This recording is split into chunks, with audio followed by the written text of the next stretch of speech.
As you can probably tell from the thumbnail of this video, this is about Kyle Pitts. It's about his role in the Falcons offense. It's about why he's not putting up massive yardage numbers so far this year. But before we get into the Falcons, I want to talk a little bit about the Tennessee Titans, specifically the 2019 Tennessee Titans, because we saw then Arthur Smith coaching and play calling for Marcus Mariota, and I think that era gives a lot of context to what we are currently seeing with these Falcons. Even back in 2019, Marcus Mariota was running a lot of play action stuff with Arthur Smith. He was 5th in the league in dropbacks with play action, and honestly, he was pretty good at it. Through the first 6 weeks of 2019, he was tied with Russell Wilson, 1st in the league in adjusted net yards per attempt off play action. He was also 1st in the league in total passing EPA off play action before he got benched that year. So he could do that. Back in those days, the Titans had A.J. Brown and Delaney Walker and Jonnu Smith and Corey Davis,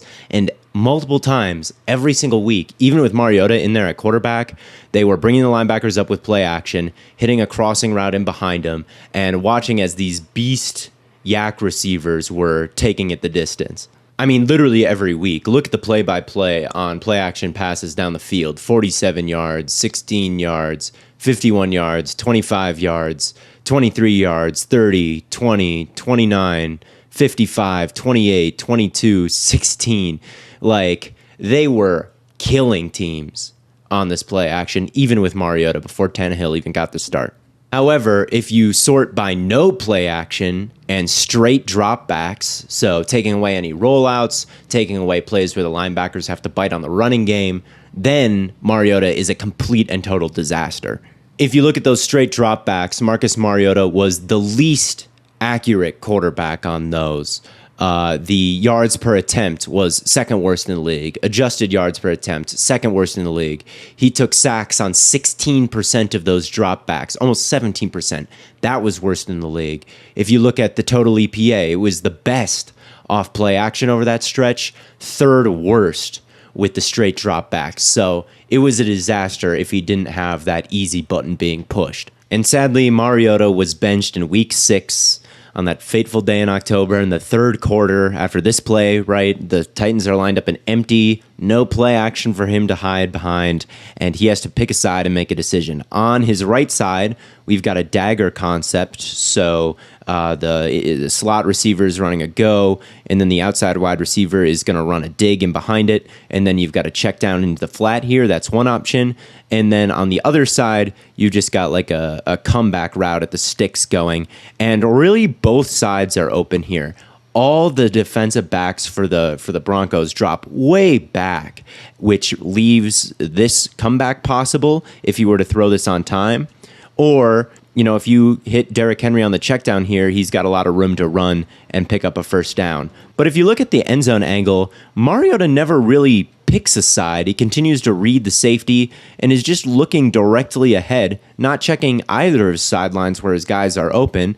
And then when there's pressure, he tries to just bomb it down the field. Justin Simmons comes and picks it off. So that was enough. The Titans put in Tannehill after that, and he remains the starter there to this day. Now, I know what you're thinking. Theo, bro, I'm just here because I want to know if I should trade Kyle Pitts away from my fantasy team.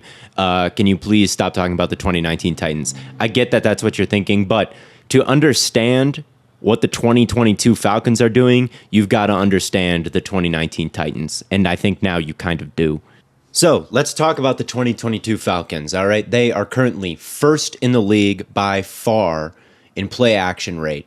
42.6% of the time, they run play action when they pass. That is, by a decent margin, 1st in the league, and honestly, one of the most, if not the most, play action heavy offense in modern history, all right?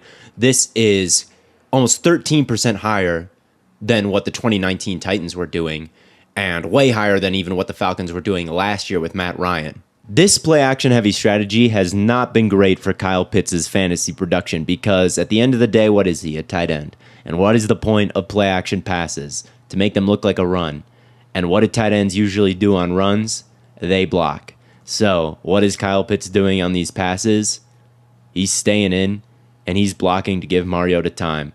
I think Kyle Pitts stays into block on passing plays even more than a normal tight end would, because the last time that Arthur Smith worked with Mariota, his sack rate was just so damn high. So I think they want all the help in protection that they can get to give him the maximum amount of time as possible. And like this play, the pocket is gorgeous, and he finds Zacchaeus over the middle for a big gain. And then there's plays like this one where Kyle Pitts' only real job here is really to take the top off the defense, because he's probably their fastest receiving weapon. And look at all the misdirection and motion that Arthur Smith throws at the Saints defense here. All right, they're on the 42. They have to get to the 46 for a first down. Cordero Patterson comes around on the end around. This, I can't quite tell who that is, but whoever he is, he's releasing into the flat, and they've got to worry about Kyle Pitts pushing vertically, and these defenders are just in hell, all right? First of all, here comes Kyle Pitts. Well, first, there goes Cordero Patterson. Here comes Kyle Pitts releasing vertically, making these guys get depth. Then eyes go to the flat defender. That moves them all this way. And then you've got Parker Hesse here, wide open. Mariota just throws it to him. He picks up the first down. Now you might say, well, why not just have Kyle Pitts be this guy, and then you get a much more dynamic dude with the ball in his hands to catch this pass. But if you were to reverse these tight ends and Parker Hesse's the one taking the top off the defense, does that really scare anyone vertically? Do you get as much depth from these? Do you get eyes on Parker Hesse like you have eyes on Pitts here? Does the attention that he draw keep everyone down, and you don't pick up the first down all of a sudden? I think it's fair to say. I think it's fair to think that could be true. So, and then all of a sudden, maybe you would have Marcus Mariota targeting Parker Hesse down the field, and you would say, well, why is Kyle Pitts being the one to stay in and Parker Hesse the one to run routes down the field, you know? So he has some gravity. Kyle Pitts has a little bit of gravity, and Arthur Smith does use that gravity to his advantage. The MO of the Arthur Smith offense is just kind of expect the unexpected. On this play, Kyle Pitts is out here preparing to block while you've got Drake London running a slant and Parker Hesse running a slant. This play is designed to go to Hesse, not Pitts, all right, which is the opposite of what you'd expect. And as you watch Parker Hesse run the worst slant route of all time and this not get completed, you may say Arthur Smith is just such a huge dumbass. Why isn't he doing this with Kyle Pitts? But I do think there is something to be said for just the overall unpredictability of everything. I'm going to show you two plays that have nothing to do with Kyle Pitts for a second. I don't even think he's on the field. We got the boy Parker Hesse out there blocking. They're in 21 personnel. This is a very run-heavy look. You got the fullback out there. The running strength is to the right. And initially, this looks like just kind of a stretch play to the right. That's the initial step of all of these blockers. That's where Mariota looks like he's handing it off. That's where the fullback is going. That's where the footwork of the running back is going. Everything indicates that this is a run to the right. And watch what it does to every single player in this front seven. They'll go flying that way. But what ends up happening? The center turns around and starts pulling this way. The running back is changing his footwork. Mariota is changing the side he's handing off on. This play is actually developing to the left, and it just tricked everyone. There is a massive hole, and Williams is able to break this off for a huge run. Very next play, everything initially looks pretty much the same. It's an under center run. All of these linemen are stepping to their right. The only thing that's different is the personnel. Instead of it being 21 personnel with a fullback, it's 12 personnel, and Pitts is the extra tight end blocking. But this is the same concept initially. Before, all of these front seven players were rushing as fast as they could to the right. At the point of the handoff, if you if you put a line down Mariota, there's only 4 guys over here now. On the last play, there were 7 over here, and they wound it back. This play, the front seven can't play as aggressive anymore because they just got burned by doing that, and that makes a much easier running look for Tyler Algier on this play to get to the outside this time and break this off for another long gain. And that's why I'm not that worried about Kyle Pitts, all right? Because every time he does something boring like line up in the backfield and then just block, it's probably setting up some cool shit later, you know? Jet motion, play action, Kyle Pitts staying into block. Oh, he's probably just doing this to give Mariota more time. We've seen this on tape a million times through the first 2 weeks. Psych, he's actually releasing out to catch this pass, turns up field with the burst of an elite running back, stiff arms Jordan Brooks, and brings us down to the 3. I ran a poll on Twitter earlier today and I asked, do you think Arthur Smith is a good coach? And 60% of people said no. There were a lot of people in the comments talking about how he's not a good coach because he hasn't gotten Kyle Pitts the ball enough.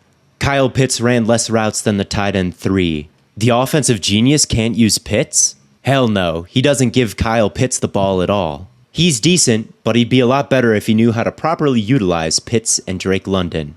Meanwhile, this Atlanta offense is top 10 in the league in yards and points per drive. They're 9th in offensive DVOA, 2nd in rushing DVOA. Just 2 years ago, this was the 21st ranked offense in DVOA and a bottom 5 rushing attack, and the roster 2 years ago is probably better than the one they have right now. Arthur Smith said, "It's not fantasy football, we're just trying to win." And sometimes the best way to win isn't necessarily just force-feeding your best player up and down the field, as nice as that would be for fantasy football owners.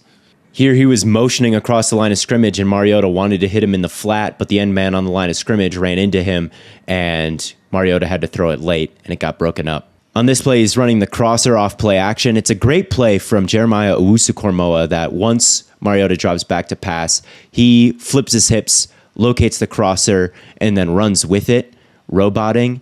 And he gets there a little bit too early. I think he dives before the ball is there. He hooks his left arm around Pitts' left arm, and Pitts is forced to try to catch this with one hand. If he has both hands there, I have no doubt that he makes this play, but just unlucky that this was not called defensive pass interference. And of course, he caught this explosive play earlier where the play action holds the linebackers, and then there's just not enough guys over top to defend the double posts, and he's open, and Mariota is actually able to hit him this time, so that was nice. Overall, I think there's going to be a couple games this year that are Kyle Pitts games where they make an effort to get him the football, and he explodes for 100 yards or so. But it's not going to be consistent, all right? And that's the domino effect that happens when Marcus Mariota is your quarterback. I highlighted in the Titans segment that he's really only good when you give him easy looks, when you give him play action. So the Atlanta Falcons are doing a shit ton of that this year. But if you're going to run play action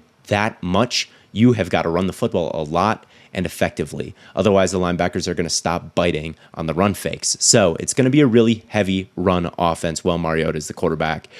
And that's not going to change even when Cordero Patterson misses a couple weeks, all right?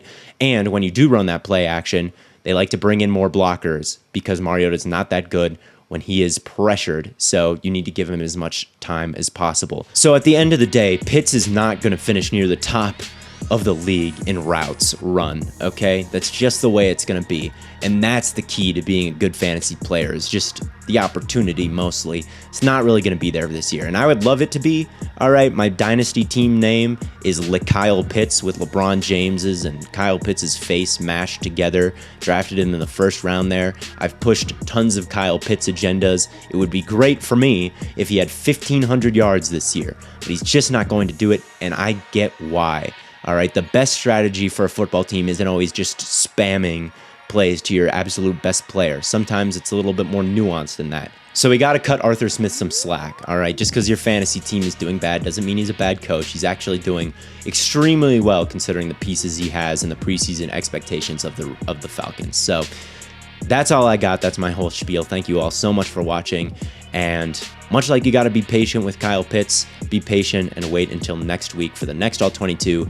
In the meantime, comment below what you'd like to see it on, and I'll look at it, make my decision.